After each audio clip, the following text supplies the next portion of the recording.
এই সেলাই যার মাথায় আসছিল সে নিশ্চিত নিউটন পরিবারের সদস্য ছিল, নয়তো এত জটিল সেলাই কারো মাথায় আসার কথা না। মানে এই সেলাই মাথায় আসে কিভাবে? তার মাথায় কি আপেল পড়ছিল নাকি আলু পড়ছিল আমি জানি না। কিন্তু এই সেলাইটা কিভাবে আসছে আমার মাথায় আসলে ঢুকে না।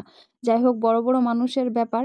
গুজরাটি পরিবারের যতগুলো সেলাই ততগুলো সেলাই এই অবস্থা। মানে আমি দেখে অবাক হয়ে যাই যে এমন হয় কিভাবে? অন্য সেলাই এভাবে হয়, ওভাবে হয়, বেশ সহজ থাকে। কিন্তু এই সেলাইগুলো এমন জটিলভাবে এরা করছে, আমার নিজের মাথায় আসলে ঢুকাইতেই অনেক বেশি সমস্যা হয়।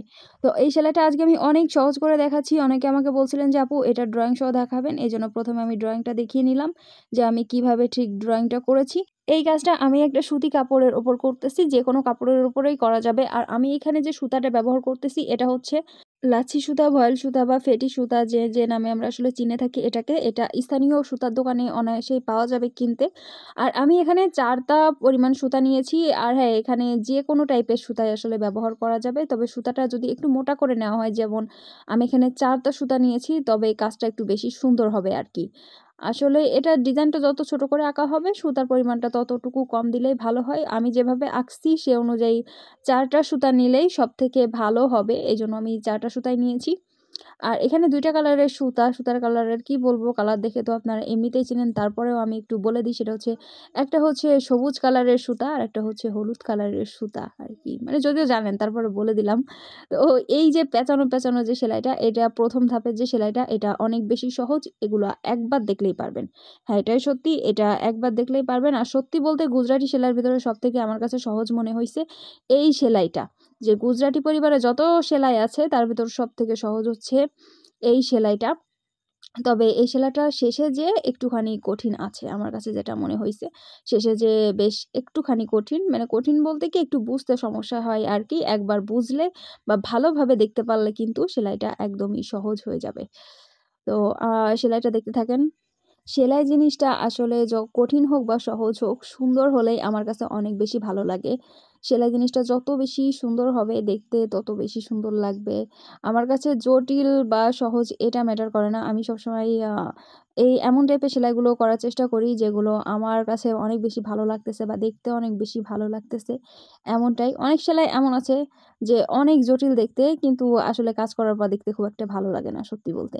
আর অনেক সেলাই আছে অনেক সহজ করা, কিন্তু কাজ করার পরে অসম্ভব সুন্দর লাগে। আসলে এটা হচ্ছে সৌন্দর্যের ব্যাপার।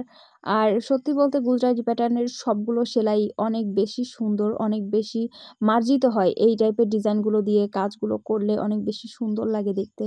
কালার কম্বিনেশনটা যদি ঠিক করে দেওয়া যায় তাহলে তো আর কথাই নাই, আরো বেশি সুন্দর হয়। তো এইখানটা একটুখানি খেয়াল করে দেখবেন যে আমি কিভাবে দিচ্ছি। আমি এখানে এভাবে দিয়ে দিলাম। দিয়ে দেওয়ার পরে আমি সবুজ যে সুতাটা আছে তার ভেতর দিয়ে তুলে একটা হলুদ সুতা বাদ দিয়ে আরেকটা হলুদ সুতার ভেতর দিয়ে তুলে নিবো। এটাই হচ্ছে আসল। আর এইখানে এই যে মাঝখানে একটা ৪ টা সুতার একটা মিল হয়ে যাবে এইখানে। ঠিক আছে? তারপর আমি সবুজ সুতার ভেতর দিয়ে তুলে নিবো। আর এইখানে সবুজ সুতার ভেতর দিয়ে তুলে একটা হলুদ সুতা বাদ দিয়ে আরেকটা হলুদ সুতা আছে এখানে, তার ভেতর দিয়ে এটা তুলে নিবো। তারপর এইখানেও ৪ টা সুতার একটা মিল হয়ে যাবে। আর তারপর আমি আবারও সবুজ সুতার ভেতর দিয়ে আবার সবুজ সুতার ভেতর দিয়ে তুলে নিবো। কারণ ওইখানে একটা সুতা আছে। এর ভেতর দিয়ে না নিলে ২ টা সুতা হবে না। তারপর আমি আবারও একটা হলুদ সুতা বাদ দিয়ে আরেকটা হলুদ সুতার ভিতর দিয়ে এইভাবে তুলে নিবো। এইভাবে কয়েকবার যদি প্র্যাকটিস করেন, আমার কাছে মনে হয় যে ১ম যে ২ টা ধাপ, এই ২ টা ধাপ আপনাদের ১ম দেখলেই হয়ে যাবে। বাট পরের যে ধাপটা, এটা একটুখানি প্র্যাকটিস করলেই হয়ে যাবে। এটাও খুব বেশি কঠিন না। গুজরাটির ভেতর সবথেকে সহজ হচ্ছে এই সেলাইটা। তো আমার সেলাইটা কিন্তু প্রায় শেষের পথে। আপনারা কিন্তু অবশ্যই জানাবেন যে আমার এই সেলাইটা আপনাদের কেমন লাগলো আর নেক্সট কোন টাইপের কাজগুলো আপনারা দেখতে চান।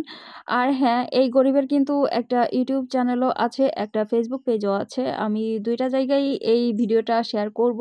আর আমার ফেসবুক পেজের নাম হচ্ছে লিসা, যেটা নিয়ে অনেকেই অনেক দ্বিধাদ্বন্দ্বে থাকেন। আমাকে ইউটিউবে এসে নানা কথা বলেন যে, "আপু ওই পেজের ভিডিও দিছেন কেন?" তো আমার পেজের নাম হচ্ছে লিসা আর আমার ইউটিউব চ্যানেলের নাম হচ্ছে লিসা হ্যান্ডিক্রাফটস আর্থ। এখন থেকে আশা করি আর কোনো সমস্যা হবে না। আর আমি কোথাও নাই, ইনস্টাগ্রামে আছি কিন্তু সেখানে কোনো ফলোয়ার নেই। মানে লজ্জার কথা আর কি বলব। তো আপনারা সবাই ভালো থাকবেন, সুস্থ থাকবেন। আসসালামু আলাইকুম। আল্লাহ হাফেজ।